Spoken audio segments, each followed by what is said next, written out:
What's going on, guys? Welcome back to the channel, and today I'm going to be going over my Beastmaster Druid companion build guide here for Diablo 4 Season 3. Now, believe it or not, this is actually one of my favorite builds for the Druid class, and it's something I've been trying to create for quite some time. Now, with that being said, this build is not for the faint of heart.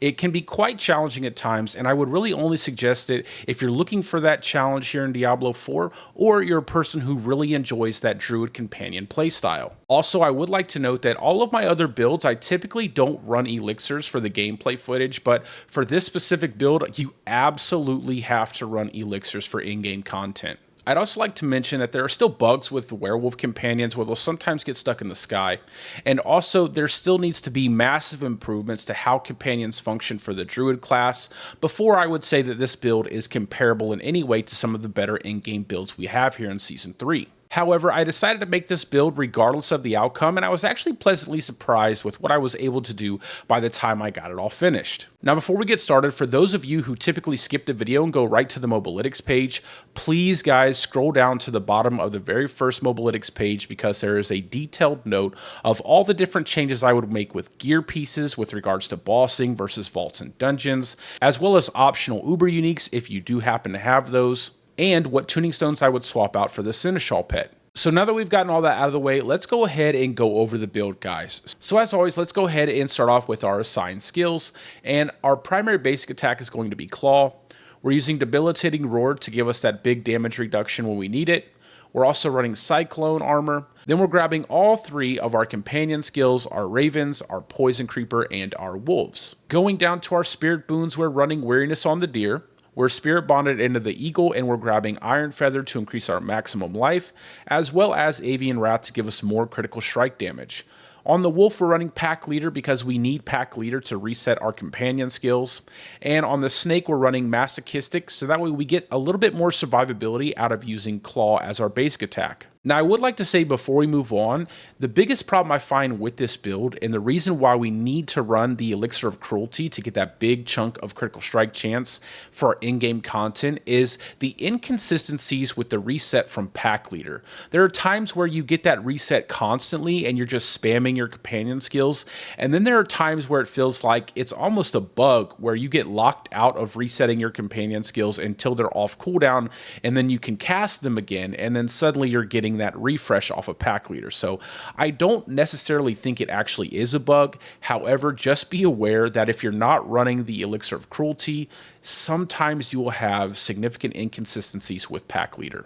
Going down to our equipment, we are running the aspect of Cyclonic Force on the helmet, and this will give us more damage reduction on ourselves as well as our werewolves. However, if you do find yourself lucky enough to have a Harlequin Crest, go ahead and swap this out for a Harlequin Crest, and then swap out Cyclone for Earthen Bulwark. On the chest, we are running the Juggernaut's aspect, and honestly, this is my favorite defensive aspect in the entire game now. It gives us so much armor, and it makes reaching armor cap insanely easy so that we don't have to invest in so many armor rolls on our gear pieces. On our gloves, we're using the Subterranean aspect, which allows us to cast Landslide every time we cast Poison Creeper. On our pants, we're running the aspect of Might, and this gives us that big chunk of damage reduction when we cast our basic skills, and we're always going to be casting our basic skills to reset our Pack Leader. On our boots, we're running the Eluding aspect, so that way if we ever become injured, we do get that nice Unstoppable for 4 seconds, and that will help us escape from danger and pop a potion or use Debilitating Roar, so that way we can get right back into the fight. However, I will say this is a flex spot, so if you find a different aspect more valuable, go ahead and run that one instead. On our weapon, we're using the aspect of Wild Rage, so that way we give Bestial Rampage to all of our companions. On our amulet, we're going to be running the Shepherd's aspect, so that way we boost up the damage of Landslide, so that way when we use our Poison Creeper, it does a ton of damage. On our first ring, we're running the aspect of the Alpha, and that's really because I felt like this really wouldn't be a complete companion build without having those big werewolves following us around. It also has the nice benefit of giving our wolf companions a big boost to their overall damage. However, their damage is still quite lackluster at times. Not to mention that the additional bonus from this aspect that allows your werewolves to spread rabies doesn't actually proc that often, and most of the time you've killed all of the enemies before they ever even have a chance to use that part of the aspect. Then for our second ring, we're running the aspect of Stampede, and again, we're just doing this because we want more companions, and it will also help buff up the damage with our Landslide that we get from using Poison Creeper. And then on our offhand, we're using the aspect of the Aftershock, and that's really just to give us even more landslides when we use Poison Creeper. Now for our gear affixes, like I said, if you do have a Harlequin crest, go ahead and run that on your helmet. However, if you don't, I like to have Ranks of Wolves, basic skill attack speed, total armor, and all stats. And that total armor roll will typically get us above cap if it's a nice roll and we also have a decent Juggernaut aspect. Then on the chest piece, we're doing companion skill damage, damage reduction from close enemies, damage reduction from poison enemies, and damage reduction from distant enemies. And you can honestly fill those damage reduction affixes with whatever you personally like. For the gloves, we're running Ranks of Landslide, critical strike chance, attack speed, and lucky hit chance. For the pants, we're running a full set of damage reduction rolls here, so we're doing damage reduction from close enemies, damage reduction from poison enemies, and damage reduction from distant enemies. However, the one affix I would always recommend to have is damage reduction while injured, because it is such a big roll of damage reduction, and you will find yourself getting injured at times, so this is really helpful to make sure you don't actually take fatal damage, and you have enough time to escape out of the situation you're in, and pop a potion to bring yourself back to full health. For the boots, we're running movement speed, damage reduction while injured again, dodge chance, and all stats, and you can flex that dodge chance if you like. You could go willpower if you prefer that instead. For the weapon, we're running willpower, damage to poison enemies, critical strike damage, and all stats, and the damage to poison enemies affix is a flex spot. You can put whatever you'd like there. For the amulet, we're running companion skill damage, ranks of all companion skills, movement speed, and ranks of the Call of the Wild passive. Now, if you don't have all 4 of those affixes set up, or you do find yourself needing a little bit more survivability, go ahead and drop one of these affixes, probably not movement speed though, for a damage reduction roll. Then for both of our rings, we're running crit strike chance, lucky hit chance, critical strike damage, and damage to crowd controlled enemies. For our totem, we're running crit strike chance, lucky hit chance, basic skill attack speed, and damage reduction from enemies that are poisoned. Now onto the gems, we're running sapphires on the weapons, so that way we get more critical strike damage towards enemies that are crowd controlled. On our armor, running rubies just to boost up our maximum life. On our jewelry, we're going to be running all diamonds, so that way we get that nice boost to our resistances. Then for the Seneschal construct, we're running Tempest, efficiency support, breaking support, and mockery. And if we do manage to get the Evernight tuning stone, go ahead and swap out mockery for the Evernight.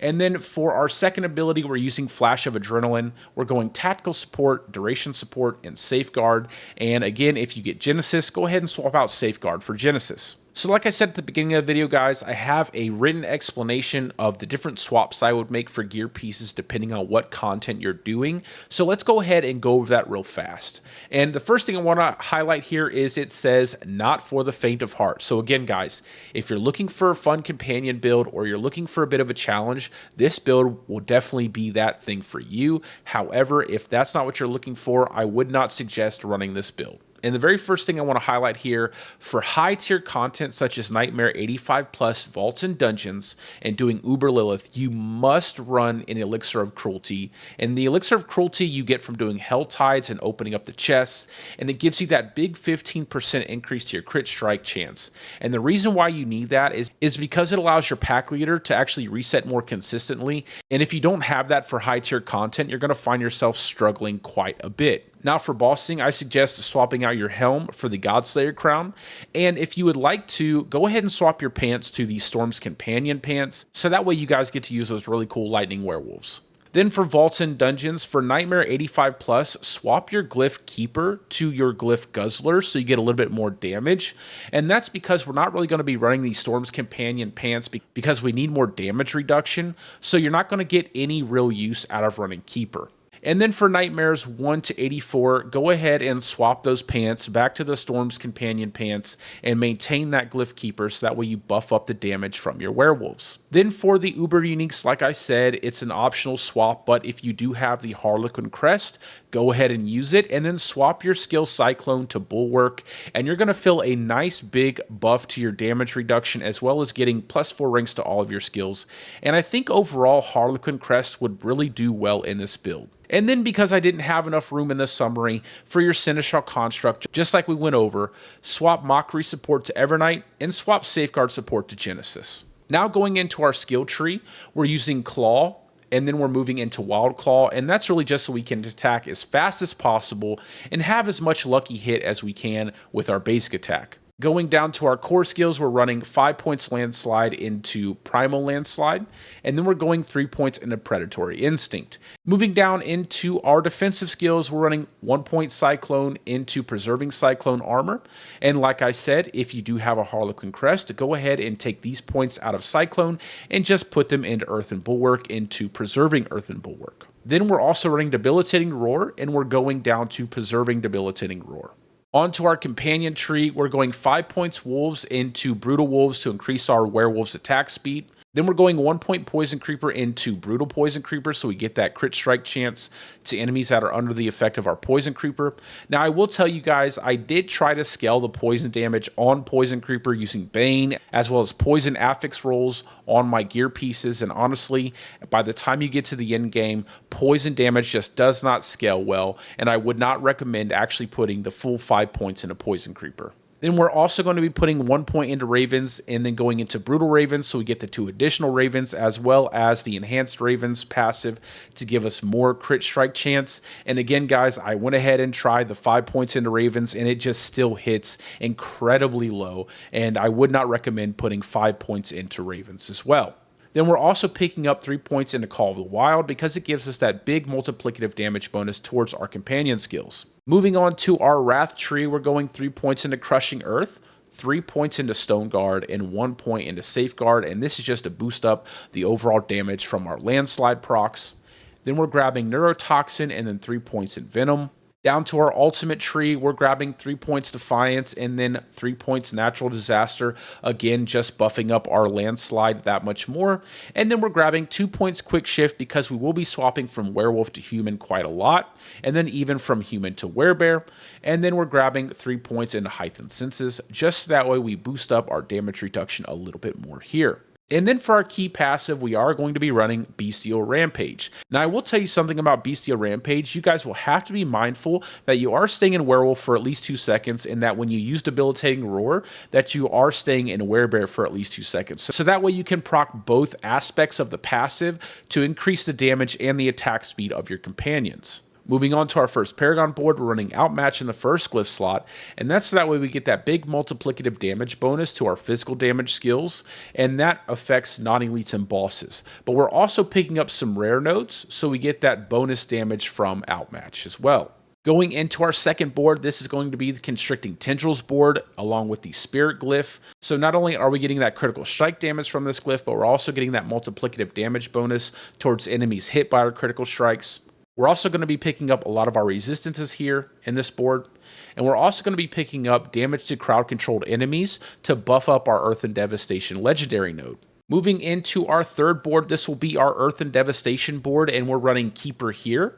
Now, like I said, if you're not running the Storm's Companion Pants, go ahead and swap Keeper to Guzzler because you'll get more damage out of that instead of using Keeper. We're also going to be picking up our legendary node Earthen Devastation, so that way we get that big multiplicative bonus towards our critical strike damage pool based off of our damage versus crowd control enemies. Moving on to our fourth board, that is going to be Heightened Malice along with the Territorial Glyph, and we are going to go pick up the legendary node Heightened Malice, and then we're also picking up every single dexterity node within range, so that way we get as much damage out of Territorial as possible. Then onto our fifth board, this is going to be the Inner Beast board, and really only because Inner Beast has a lot of intelligence nodes we can pick up, and we're going to be running Wilds. And like I said, we're going to be picking up all of the intelligence nodes here so we can buff up the damage to our companion skills as much as possible.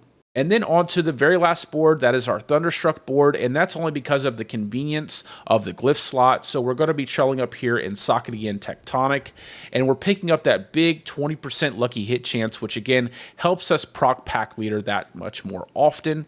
And then we're also going to trail up here and grab the rare node Deluge, which is going to give us a little bit more critical strike damage as well as a little bit more damage to crowd-controlled enemies. But that's really it for the video, guys. I have to say, I really enjoyed putting this build together, and I really did enjoy the challenge of completing a tier 100 vault, as well as completing the Uber Lilith fight with this build. And I do hope that if you guys choose to use a build like this, you enjoy that challenge as well. Now, with that being said, my plans going forward are to start my hardcore journey. I want to get maybe 1 or 2 druids up to level 100 in hardcore, so that way I can be prepared for leaderboards in the gauntlet when they do finally come to the game here in Season 3. because my overall goal here for Season 3 is to have a hardcore solo self-found Stormclaw Druid sitting in the top 10 of the leaderboards for the very first week they come out. Also, I would like to note that I will be trying out some Last Epoch when that game comes out, so if you guys are interested, I will be playing a hardcore solo self-found Druid in that game as well. But with all that being said, I hope you guys are having a great day or a great night, depending on wherever you're from, and peace out, guys. I will see you in the next one.